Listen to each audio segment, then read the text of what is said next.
Bismillahirrahmanirrahim. Assalamualaikum warahmatullahi wabarakatuh. Alhamdulillahi rabbil alamin. Wa bihi nasta'inu wa nastaghfiruh wa na'udzu billahi min shururi anfusina wa sayyiati a'malina. من يهده الله فلا مضل له ومن يضلل فلا هادي له أشهد أن لا إله إلا الله وحده لا شريك له وأشهد أن محمدا عبده ورسوله لا نبي ولا رسول بعده أما بعد. Bapak Ibu sekalian, jamaah kajian Masjid Muawanah yang semoga Allah selalu menjaga dan merahmati kita semuanya.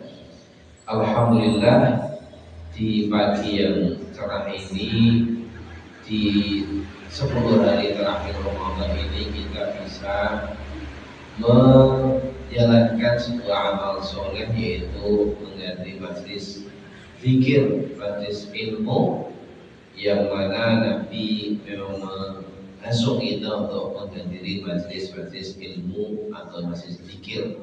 Beliau bersabda, "Idza marartum bil riyadil jannah fartahu." Jika kalian melewati taman-taman surgawi, hendaklah kalian singgah di situ. Wa riyadul jannah, apa itu taman surgawi? Hilaqul dzikr, yaitu halaqah perkumpulan oleh berzikir kepada Allah Subhanahu wa taala. Sallallahu alaihi wasallam untuk Nabi kita Nabi Muhammad sallallahu alaihi wasallam, begitu juga kepada keluarga, sahabat dan pengikut setia sampai hari kiamat.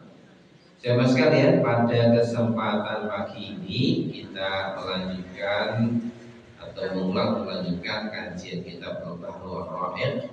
Nah, ya tadi saya kelupaan naruh bukunya sehingga ini pakai PDF ya, oke, di internet, yang mana kita membahas tentang penyakit hati dan terapinya. Da'ul qulub.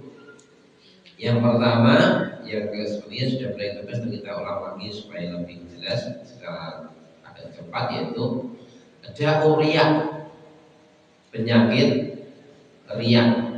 Penyakit yang ini merupakan penyakit yang sangat berbahaya sekali dan sangat mudah menjangkiti seseorang.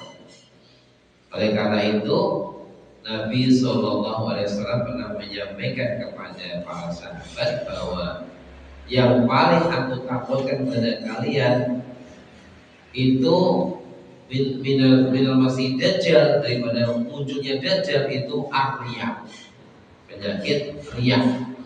Apa itu riya? Yaitu penyakit ingin dilihat manusia dan diketahui dan dipuji amal-amalnya. Ro'a, melihat, ingin dilihat. Itu kalau ingin dilihat namanya riya, kalau ingin didengar namanya sum'ah. Ada riya, ada sum'ah, itu sama ya, bersama. Cuma kalau riya itu ingin dilihat, kalau yang sum'ah itu ingin didengar orang. Nah, jemaah sekalian, penyakit yang berbahaya ini bisa masuk kepada siapa saja, bahkan sahabat-sahabat yang senior pun beliau ingatkan.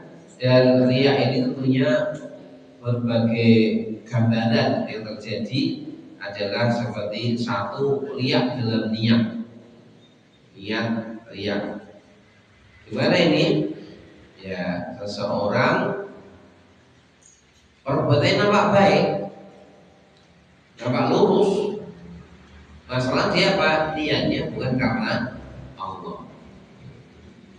Sholat khusyuk sempurna, tapi ternyata hatinya lebih kepada supaya orang memberikan takdir, penghargaan, ini saya orang khusyuk, bukan karena Allah semata.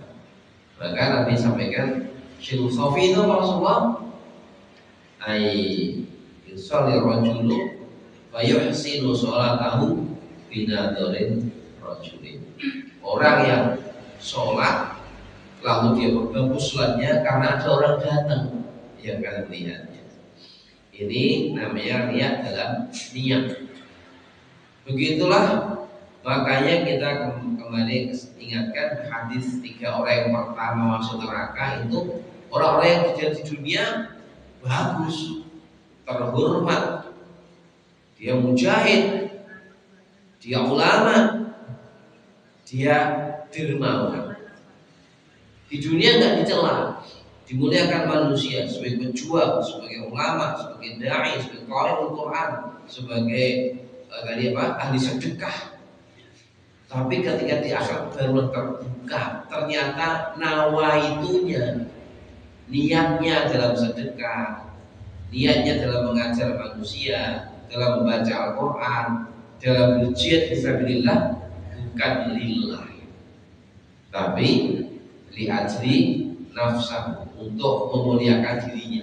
Yang mujahid berjuang karena ingin dikatakan seorang pemberani. Niatnya itu biar orang-orang tahu saya ini berani. Yang membaca Quran terbuka ternyata niatnya apa?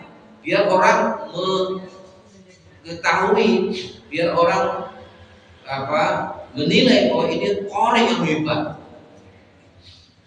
Yang ngaji, yang ulama, ternyata dia niatnya apa? Biar orang-orang itu menghormati dia sebagai ulama.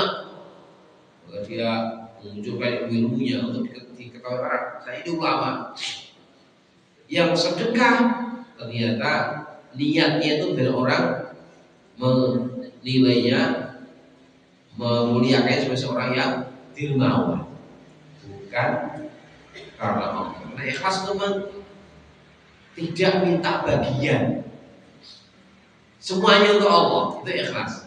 Kita tidak minta bagian. Minta bagian biar puja manusia, tidak. Lillah. Kalau sholat kita sholat lillah, kita nggak mikir apa, meskipun nanti Allah juga akan memberi ya, tapi jangan meniatkan untuk itu. Misalnya sholat itu dari sisi medis, masya Allah. Dengan dan saya sujud itu secara medis sangat bagus untuk peredaran darah ke otak, sehingga otak kita jadi fresh. Itu cara kalau medis. Tapi jangan sampai kenapa kamu sholat? Buat ben otakmu cerdas. Ini salah, dia bukan karena Allah. Allah kasih tapi kita penting karena Allah akan kasih. Nah itu jamaah sekalian, hati-hati dan riya dalam bentuk niat. Jadi yang akhirnya 3 orang yang luar biasa tadi ternyata akhirnya dimasukkan neraka pertama kali oleh Allah karena dia salah niat. Ada juga penampilan, riya dalam penampilan. Sengaja penampilannya dengan penampilan yang nampak soleh atau solehah, ya. Tetapi nawaitunya juga tadi supaya orang lebih memuliakannya. Biar sengaja batuknya sujudnya digosok-gosok biar kapalan misalnya. Kalau yang alami tidak apa-apa, kalau sengaja supaya apa? Orang biar tahu ini hadis tahajud. Itu penampilan. Biasa hati-hati. Dalam perkataan, nah ini perkataan biasanya suka cerita amalnya. Meskipun ngomongin alhamdulillah ya. Poso iki harus kata peng 20 misalnya. Niatnya untuk berkata apa? Biar orang itu memuliakan dia. Itu juga masalah. Dia harus betul-betul cerita-cerita itu jangan meniatkan biar orang itu memuliakan kita. Tapi ya kalau mau cerita untuk inspirasi, untuk mengajak taat pada Allah, bukan mengajak orang untuk memuliakan dirinya. Begitu pula riya dalam perbuatan. Riya dalam perbuatan, mereka kalau di depan manusia semangat, tapi kalau sendirian jadi males. Maka orang-orang munafik kan apa? Mereka itu wa idza qamu ila sholati qamu kusala yura'un nas. Mereka kalau sendirian tuh males ibadah, tapi udah ada manusia semangat. Jadi orang yang ibadahnya masih bergantung manusia itu berarti kena riya. Itu jauh sekali yang kita perlu waspadai tentang masalah riya ini, yang mana riya ini akan menjadikan semua amal kita sia-sia. Nanti jadikan bisa buka surat Al-Baqarah ayat 264 ya. Di situ Allah menyebutkan perumpamaan orang riya itu seperti batu licin yang ada tanah debu di atasnya. Batu di atasnya ada tanah. Lalu batu itu yang ada tanah sedikit-sedikitnya itu ditimpa hujan lebat. Kira-kira tanah hilang atau masih di situ? Hilang. Nah, itulah maka menjadi bersih gak bersisa. Begitulah amal kita. Kalau kita amal soleh kok niatnya bukan karena Allah semata, seperti batu licin di atasnya ada debu atau tanah, kena air hujan yang terus hilang semua. Amal kita gak ada nilainya sama sekali. Padahal jamaah sekalian, di dunia ini kita alhamdulillah banyak teman. Ada suami kita, ada istri kita, ada anak-anak kita, ada rekan-rekan kita. Tapi kalau nanti Allah telah mencabut nyawa kita dan kita masuk ke alam barzakh, siapa teman kita? Apakah suami siap menemani semalam dan sehari semalam di alam kubur? Apakah ibu-ibu yang katanya garu aku sigarane nyowo, apakah siap dibuatkan dua lubang, yang satu untuk suami yang meninggal, yang satu menemani di sampingnya? Siap buatan bu? Buatan enggak? Gak ada yang siap. Setianya ya sehidup, semati mati aku kok. Ya, tapi memang itu begitulah yang setia ya dengan mendoakannya. Makanya yang setia sama kita sampai alam barzakh adalah amal soleh. Satu-satunya teman yang mau nemenin sampai kematian kita di alam barzakh ya amal soleh, yang nanti akan muncul di serupa Allah dalam makhluk manusia yang sangat cakep. Ditanya kamu siapa? Aku amal soleh, datang untuk menemani. Tapi itu akan menemani kita apabila amal itu soleh itu betul lillah, tidak karena manusia.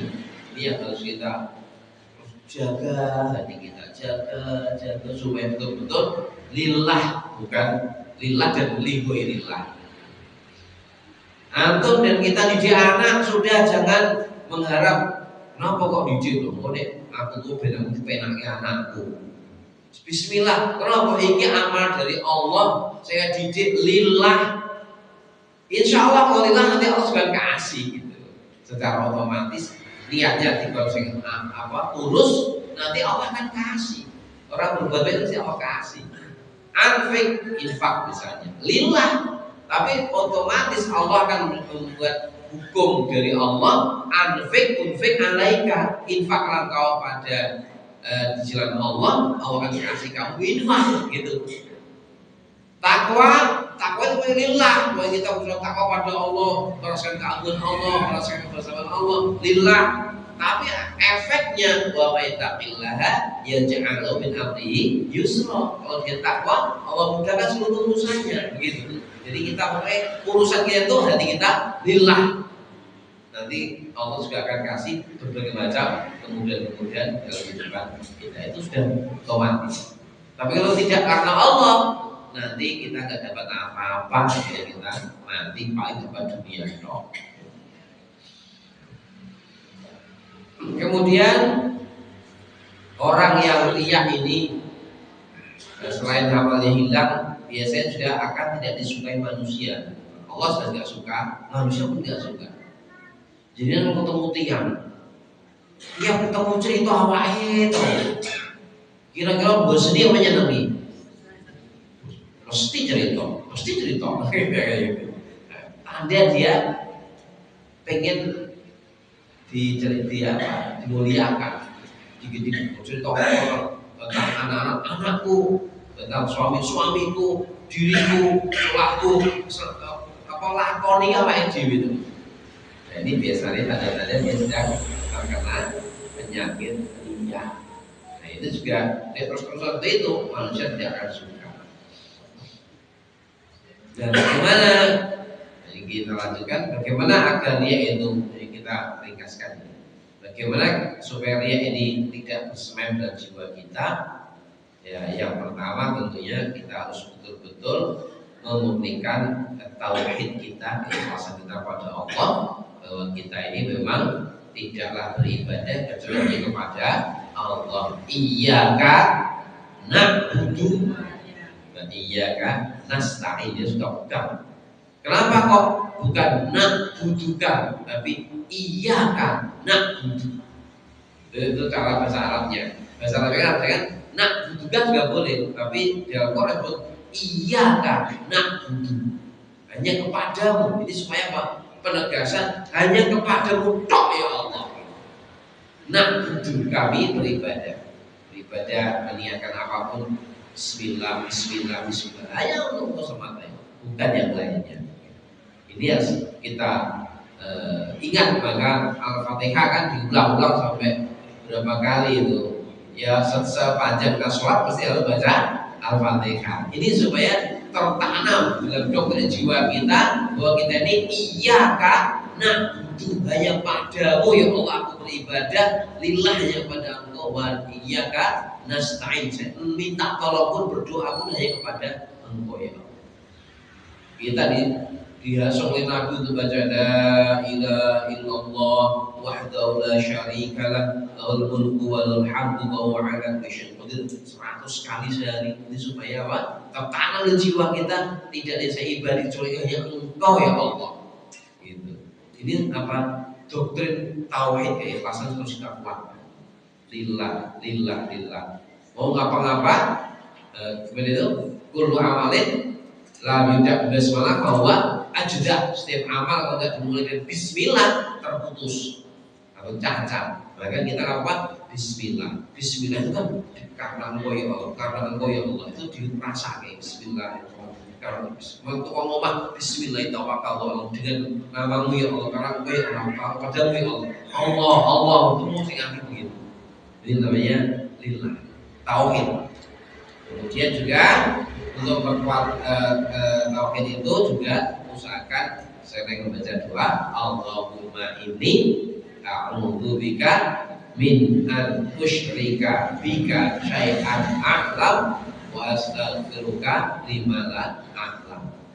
Kalau pakai saya, kalau pakai kami ya Allahumma inna na'udzubika min an usyrika bika syai'an a'lamu wa nastaghfiruka lima la na'lam. Doa yang Nabi ajarkan agar Allah hilangkan kesyirikan yang kecil maupun yang besar dari jiwa kita. Kemudian untuk menjaga keikhlasan, mari berusaha juga melakukan amal-amal tersembunyi. Jangan sampai semua amal itu diposting di Facebook atau di Instagram. Ada amal-amal yang memang tidak kita tunjukkan kepada manusia. Kita ingin hanya menunjuk kepada Allah semata. Itu juga melatih keikhlasan.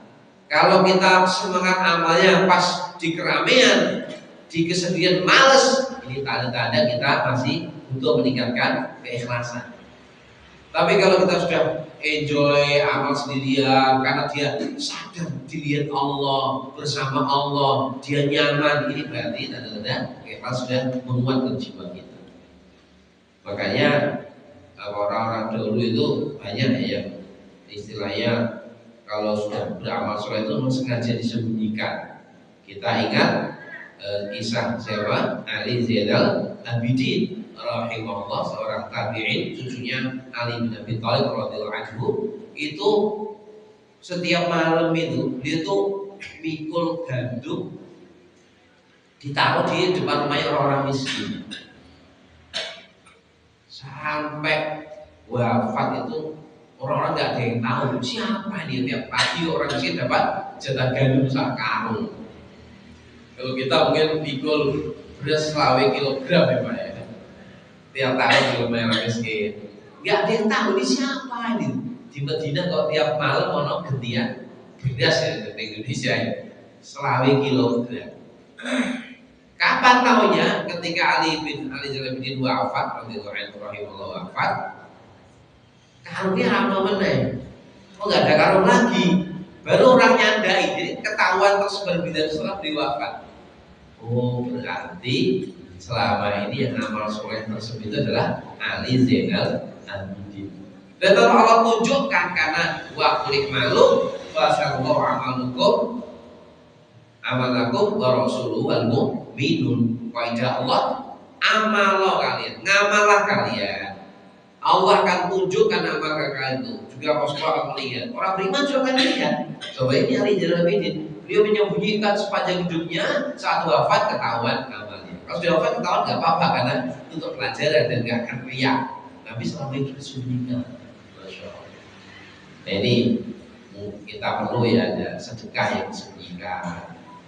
Ada apa yang disembunyikan sehingga nanti kita ada amal-amal yang hanya Allah yang tahu. Kemudian tentunya di antara yang sangat membantu kita adalah bergaul dengan orang-orang yang soleh, yang ikhlas. Ini akan menginspirasi kita. Kalau kita bergaul dengan orang-orang yang ghafil, lalai dengan Allah Subhanahu Wa Taala, tidak perhatian dengan akhirat, ya dia tidak akan memikirkan tentang hal seperti ini.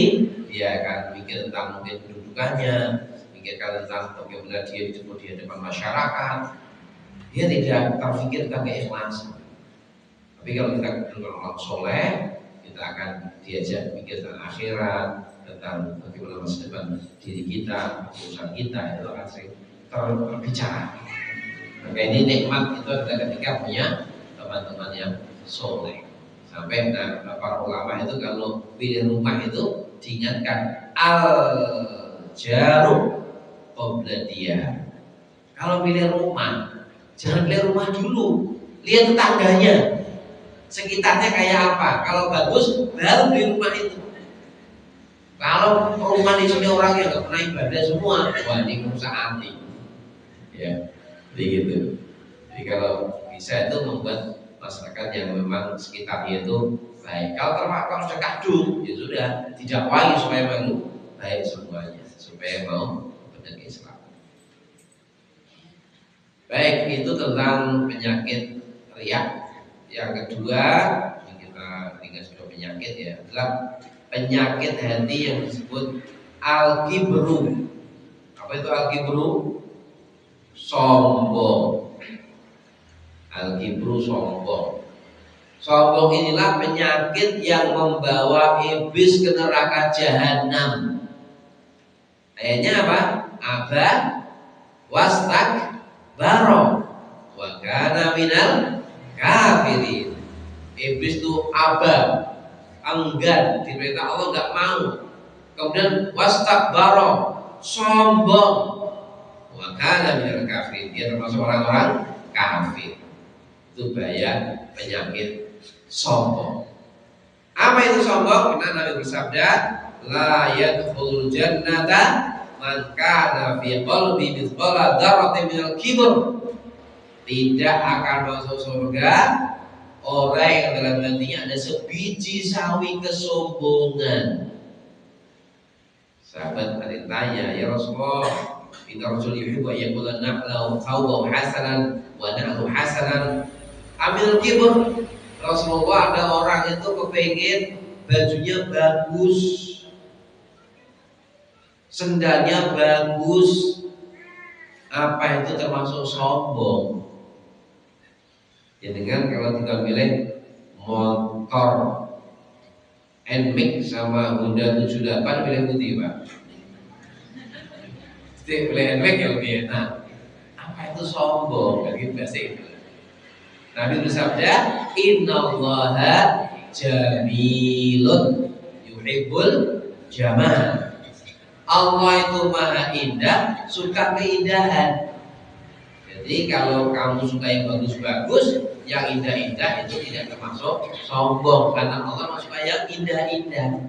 Makanya jenengan nih punya rumah kok, rumahnya dikasih taman. Kenapa tuh kok di taman tuh mbak? Ya ben aku seneng. Jangan gitu, itu kurang ganjaran.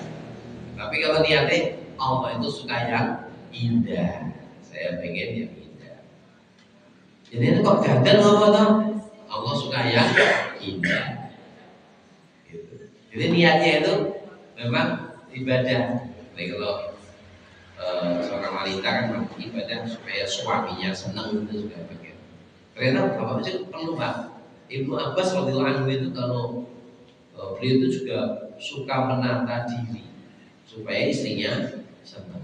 Jadi itu kedua aja nih bapak boleh menjaga diri jadi ojo cuek apa orang perhatian belas yang ngawahe gitu ya. Ibu itu bagian dari keindahan yang Allah sukai dan itu ibadah.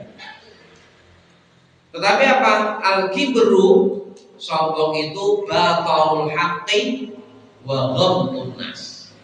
Sombong itu batalul haq, yang pertama menolak kebenaran. Orang sombong itu yang tidak mau menerima kebenaran. Yang kedua, wa ghamtun nas, meremehkan orang lain.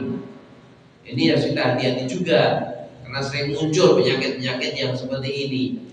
Meremehkan.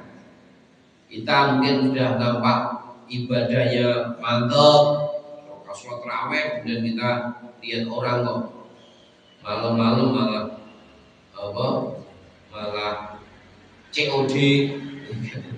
Ada malam yang kemarin cek ke rumah saya itu jam 7:30 itu malah kata COD. Lihatnya sholat isya malah COD ya. Lihatnya tarawih malah ngisi kerja. Kita meremehkan uang kok gitu sih. Tapi kita nggak tahu, mungkin dia kalau nggak seperti itu istrinya nggak makan, anaknya nggak makan, sehingga dia kena udzur. Karena kerja itu wajib, tarawih itu sunnah. Nah, kita alhamdulillah sing iso tarawih berarti alhamdulillah sing wajib wis pelakon, rezeki ada, bisa tarawih alhamdulillah. Tapi mungkin sebagian saudara kita ada yang harus ngocek harus apa, karena mereka udah itu dan keluar. Makanya jangan sampai kita meremehkan orang lain. Hati-hati kalau kita ini soleh juga penyakitnya suka kadang-kadang meremehkannya kurang soleh. Kita nggak mesti. Makanya dulu ada yang riwayat ya, yang orang yang ngomong kamu itu rokok, kalau dibalik oleh Allah, siapa yang masuk di neraka? Justru kamu yang masuk neraka, dia masuk surga. Dia tobat, kamu sombong ya, masuk neraka. Hati-hati yang sekali, maka kita berusaha waspada. Sombong itu tidak menerima kebenaran.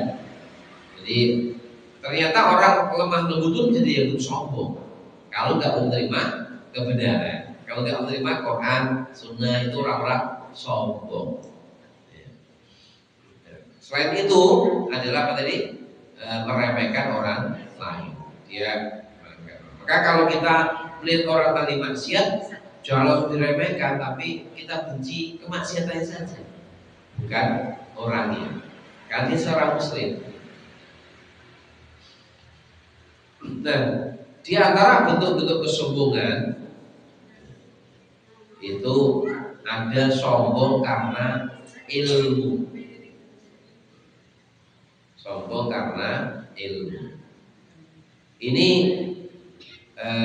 bisa terjadi seorang ustaz, orang ulama, karena dia merasa sudah berilmu itu, dia mungkin tidak mau bermajlis sama orang, dia nggak level. Ya, kalau dia sudah punya gelar profesor, dia diskusi sama orang yang nggak punya gelar, dia nggak mau. Ini terjadi, saya mendengar cerita seorang profesor perempuan. Dia dosen guru besar UIN di Jakarta. itu punya pendapat bahwa LGBT itu tidak apa-apa. Perempuan sama perempuan itu kan sudah takdirnya Allah, ya tidak apa-apa kan, suka sama suka. Dia punya pendapat seperti itu. Kan ini kan meskipun profesor tapi kan kacau pendapatnya. Nah, ini orang NTB. Nah, pas ada alumni dosennya juga yang jadi ustaz, sudah cukup terkenal NTB juga, karena merasa satu kaum, satu wilayah di WA mau diajak diskusi. Tapi karena ibu ini merasa profesor, apa katanya? Kamu bukan ngomong aja aku diskusi, gitu ya. Seakan-akan terus ya menjadi apa? Di atas segala-galanya. Padahal orang paling dia Pak almarhum, ya kan? Nanti profesor dokter almarhum itu nanti. Tidak ada yang lebih kesombongan. Itu contoh sombong anak ilmu.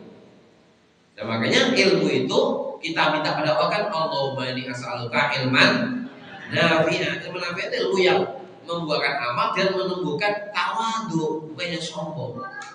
Siapa orang paling berilmu? Rasulullah. Tapi masya Allah, Rasulullah ini sangat tawadhu. Ketika beliau datang orang berdiri, beliau melarang jangan usah berdiri. Beliau duduk bermelingkar sama sahabat-sahabat yang lain, sehingga orang jauh datang itu nggak tahu Nabi yang mana, karena tidak ada perbedaan. Ya, itu tawadhu. Imam Syafi'i yang ulama besar itu pernah ngajari orang itu, kemudian debat sama muridnya itu beliau malah datangi muridnya, datang ke rumahnya. Tapi kalau kita berbeda dalam satu pendapat, masih banyak pendapat belajar yang kita sama. Beliau malah ngajak rukun. Beliau seorang ulama besar. Ya sekarang ya warmu, rakyat yowis. Ini masya Allah. Kesombongan dalam ilmu yang hati-hati. Punya ilmu, kalau sombong juga masalah. Nah, yang contoh yang tidak sombong siapa? Dalam Quran ada kisah orang yang mencari ilmu, orang yang Nabi tapi masih mau mencari ilmu. Siapa itu? Nabi Musa alaihissalam. Kalau kita baca surat Al-Kahfi, itu kan ada kisah Nabi Musa mencari guru. Padahal itu bukan talibul ilmi yang baru, dia sudah Nabi.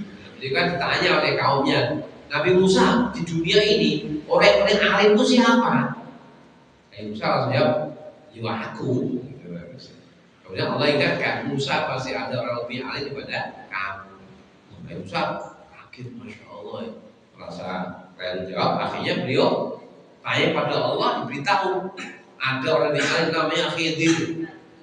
Akhirnya Nabi Musa dia sudah jadi nabi, punya kaum yang banyak, sudah dimuliakan sebagai rujukan umat, tapi demi tawadhu ilmu beliau malah pergi mencari ilmu lagi, mencari Nabi Khidir. Ada ceritanya panjang itu kan dalam surat Al-Kahfi. Ini masya Allah, ini Nabi Musa pasti mau mencari ilmu. Nah kita nggak nabi, merasa pintar tuh, dasarnya apa gitu. Sombong dalam harta dan keturunan, nasab dan kasab ini ya. Saya ini contoh legendarisnya ya zaman Nabi Musa juga. Siapa itu? Qarun, yang dia diberi Allah banyak kekayaan, tetapi kemudian dia sombong, berjalan dengan angkuh. Ketika diingatkan supaya tidak seperti itu, dia merasa ini itu ilmu ini saya seperti ini karena kecerdasan, kepandaian, kehebatan. Sombong dalam kekayaan, sombong dalam nasab, yang tidak mau nikah kecuali dengan satu nasabnya. Dalam Islam ini kita la fadla li arabiyyin ala ajabiyyin illa bit taqwa. Tidak ada kemuliaan dalam hal nasab baik Arab maupun non Arab kecuali karena ketakwaan. Jadi mungkin saja wong Jawa, wong Boyolali luwih mulya tinimbang wong Mekah. Mungkin enggak? Mungkin selama wong Boyolali takwa, soleh, gitu Bapak sekalian. Ya, wong Mekah sing orang takwa ya tidak bisa lebih mulia, karena dimanapun ya ada orang seperti itu, Pak. Orang-orang yang meskipun tinggal di Mekah itu saya resek ya. Saya kemarin kaget diceritain ada suami istri kan umroh gitu.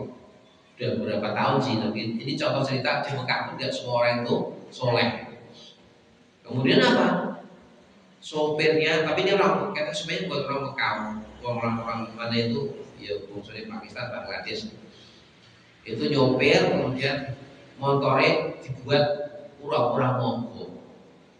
Akhirnya kan suaminya keluar diminta bantu dorong. Nah setelah itu langsung masuk kabur. Jadi bawa istrinya orang di Mekah itu. Sampai berapa hari belum dikembalikan. Dan kurang ajar. Nanti Pak gini, umroh aja belum dorong mobil belum mau, kok kabur. Gitu. Saya kemarin ketemu alumni, orangnya karena bagus, sudah tinggal kuliah di Madinah. Alhamdulillah ya, atau tinggal di daerah yang Masya Allah. Apa coba kalau dulu? Sama saja kan kalau gak hati-hati. Maksudnya piye? Aku dijak akhwat Arab, dijak pacaran. Coba nggak kuliah di Madinah dijak pacaran karena akhwat Arab. Jadi kalau nggak kuat kan malah alhamdulillah kan. Alhamdulillah alumni yang ini cukup kuat di mulai cerita. Sama saja dan kalau nggak ada dimanapun setan itu selalu menggoda. Jadi tidak ada kemuliaan Arab dan Arab yang kemuliaan ketakwaan pada Allah Subhanahu wa Ta'ala. Meskipun dalam banyak hal memang orang Arab banyak yang soalnya cukup banyak yang alim ya, karena mereka lebih dulu dalam bahasa Arabnya banyak lebih dulu. Tapi secara umum kemuliaan bukan karena keturunan, juga kekayaan. Tidak seorang yang kaya kemudian menyombongkan kekayaannya juga ini masalah, karena tadi kemuliaan itu bukan karena kekayaan. Nabi bersabda, Innallaha yu'tid dunya liman ahabba wa liman lam yuhibba. Sesungguhnya Allah kasih dunia ini, harta benda macam-macam ini, itu kepada yang Allah cintai dan tidak Allah cintai. Artinya kekayaan itu bukan dari cinta Allah kepada hamba. Kalau cinta Allah pada hamba dengan kekayaan, mestinya orang Cina yang kafir tidak dapat harta. Tapi orang kaya-kaya banyak kan orang kafir, ya kan? Pemilik jarum itu siapa? Saya tahu nggak? Pemilik rokok jarum itu loh. Gitu, jenengnya nggak ngerti Pak ya? Aku lali. Oh kudus ya, itu Cina yang terkaya, dia belum Islam, tapi kaya raya. Termasuk beberapa termasuk ya penguasa ekonomi Indonesia, karena rokok kan buat pabrik rokok, kemudian karena orang Islam nyumbangnya ke Cina, oke sumbang untuk UKP jarum, akhirnya kembangkan jadi perbankan, tanah, sawit, menguasai dunia sekarang, dunia ekonomi Indonesia. Si nyumbang apa? Wong Islam. Pecinta jarum. Nah, itu tidak ada berarti Allah cinta dia. Tetapi wa innallaha yu'ti dunya liman ahabba wa lam yu'ti dina illa man ahabba. Dan Allah tidak memberikan din kecuali kepada yang Allah cintai. Tandanya Allah cinta kita itu kalau kita dipahamkan agama oleh Allah, difaqihkan, faham, mengamalkan. Mau orang miskin silahkan, orang kaya silahkan, itu tanda kebaikan. Jadi tidak boleh sombong dengan harta. Toh harta itu sudah dikasih juga Allah Subhanahu wa Ta'ala. Termasuk sombong dalam penampilan juga tidak diperbolehkan. Ya, kadang-kadang karena kita mungkin punya rumah yang hebat, punya mobil yang bagus, punya penampilan yang cakep, maka kita menyombongkan diri, merasa lebih dari yang lain. Ini juga harus ditinggalkan, karena sekali lagi kemuliaan bukan dalam penampilan. Makanya ada orang yang lewat di depan Nabi perlete, ganteng, gagah, pakainya bagus, kudanya cakep. Kalau mungkin versi sekarang naiknya mobil Alphard, mukanya glowing, jabat lagi mungkin kaya raya, lewat di depan Nabi.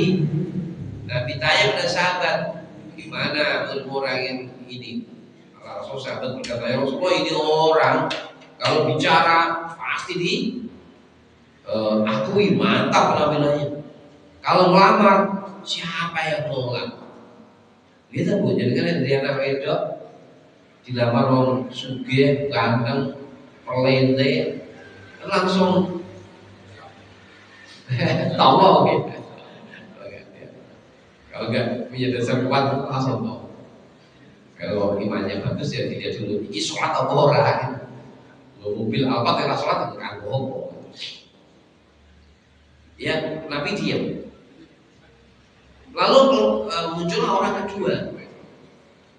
Penampilannya sederhana, wajahnya sederhana, tungganya sederhana.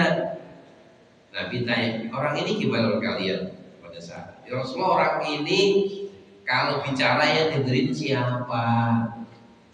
Orang mitayani. Penampilannya tidak meyakinkan. Kalau lamar yang mau siapa? Kok keimanan opo? Gitu ya. Motornya kayak bodoh. Bahasa sekarang. Tapi apa sabda Nabi? Ketahuilah, inna hada khairun min hada bimil'il ardi. Orang kedua yang kalian anggap sepele ini lebih baik nilainya di depan Allah dibanding orang pertama, meskipun orang pertama cuma sepenuh bumi. Masya Allah, orang yang tidak dianggap oleh manusia ternyata di hadapan Allah lebih baik, jauh dibanding orang yang hebat tadi penampilannya meskipun cuma sepenuh. Karena apa? Ketakwaan pada Allah Subhanahu wa Ta'ala. Maka jangan terkecoh dengan penampilan. Itu sombong karena penampilan. Nah, itu contoh-contoh kesombongan yang mari kita berusaha menghilangkan. Nah, oleh karena itu, bagaimana biar kita tidak sombong? Di antaranya ya menyadari yang maha besar, yang maha agung hanya Allah. Semua hamba itu adalah dari kehinaan. Ya, itu saja. Kita sadar kita ini sama-sama ya, dibuat dari setetes air yang hina. Hidup juga membawa kotoran di perut kita. Mati juga sama, nanti akan masuk ke lubang yang lahat. Tidak ada kelebihan kecuali kita ketakwaan. Maka kita sadar itu. Kita kalau jadi orang kaya, orang pejabat yang tinggi derajat di manusia, ya harus sayang kepada yang lebih strata di bawah. Itu bukan sombong tapi sayang, memberikan bantuan. Itulah harusnya seperti itu. Kalau yang ditakdirkan Allah menjadi orang miskin, orang jangan rendah diri, karena tadi Allah tidak boleh dari urusan dunia. Kemudian mari kita berusaha untuk melatih diri kita tawadhu, yaitu rendah hati kepada manusia dengan tidak membeda-bedakan manusia. Jangan sampai kita merasa karena mungkin dari orang sugih, orang kumpul, miskin. Justru orang kumpul kan orang miskin. Saya terinspirasi dari teman saya di Cilacap, Banyumas. Alhamdulillah rezekinya lancar. Hobinya itu sedekah. Sampai ke pondok. Beliau adalah orang pedalaman, itu langsung biayai. Makanya saya cerita apa? Saya cerita, Pak, ini ada orang Papua, 2 orang Mentawai 1 ini nanti duit gratis kabeh, Pak. Langsung terus aku kabeh. Orang 1 ini kaya, duitnya banyak, tapi masya Allah beliau pikirkan dakwah. Masyarakat sekitarnya dong banyak orang-orang yang rusak, orang yang nggak sholat ke masjid. Beliau bangun masjid, bahkan masjidnya dikasih apa itu, yang untuk anak muda olahraga itu, kok gimnas apa ya, kayak fitness lah ya, tapi bukan. Poli itu jadi anak-anak. Itu beliau sering akhirnya bingung nih, wah lingkungan ini kok kayak masjid, pernah tertarik. Orang akhirnya apa? Dia dengan arisan Dia undang itu orang paket-paket miskin tapi sing ragam sholat-sholat itu kalau beda apa sih? Undang bukan diajak arisan, misalnya arisan, arisan tanpa bayar. Jadi sing datang nama-nama yang datang di kopiok, sing metu kayak ini 1 juta. Yang kasih siapa? Yang punya rumah itu. Akhirnya kan yang itu banyak itu, seneng kan, wah enak ya warisan kayak mangan kayak duit. Makanya yang nggak pernah ngaji-ngaji ke masjid mau gelem rumahnya bapak yang kaya dan ikut arisan. Nah setelah mulai seneng arisan, mulailah ada waktu seberapa jam. Ini kena orang-orang yang ngaji. Yang suwe-suwe itu juga bentuk ngaji. Ya seberapa jam ada pengajian. Kopi arisan. Lama-lama kok telinganya mulai terbuka, mulai akhirnya masya Allah sekarang jamaah masyarakat itu sudah mulai cinta ilmu, cinta ngaji, tidak sekedar cari arisan tapi merasakan betapa manfaatnya hidup dengan tahu agama Allah SWT. Ini contoh orang kaya yang tidak beda-bedakan, bahkan merangkul masyarakatnya yang brengsek-brengsek sebelumnya ya, dan banyak orang-orang fuqara yang sempat ngaji, karena memang kadang-kadang orang-orang yang tidak diberi Allah rezeki longgar ini seringnya menjadi sumber kekafiran. Kan ada hadis kadal faqru ayakuna kufron. Kefakiran itu mendekatkan kepada kekafiran. Fakir mendekatkan kepada kafir. Kok bisa? Orang fakir itu gampang dibujuk, sehingga banyak yang pindah agama gara-gara dibujuk. Maka ini harus orang Islam yang kaya-kaya harus mikir supaya dibujuk pada Islam. Kalau itu juga metode Nabi itu kalau tidak orang, kalau ketemu orang intelektual tidak dia nggak kasih duit, diajak diskusi, cukup dengan dipahamkan. Tapi kalau ketemu orang-orang yang memang senangnya duit, ya pertama kayak duit. Itulah jawab Rasulullah Sallallahu Alaihi Wasallam. Ya, kemudian juga membiasakan bergaul dengan seluruh lapisan masyarakat. Itulah diantara beberapa sifat yang akan menghilangkan kepada kesombongan pada manusia. Semoga Allah Subhanahu wa taala menjaga kita agar penyakit-penyakit hati tadi tidak bersemayam di jiwa kita, tapi berganti dengan sifat-sifat mulia untuk ketawaduan dan keikhlasan. Demikian itu sekalian dari kami. Alhamdulillahirabbil alamin. Assalamualaikum warahmatullahi wabarakatuh.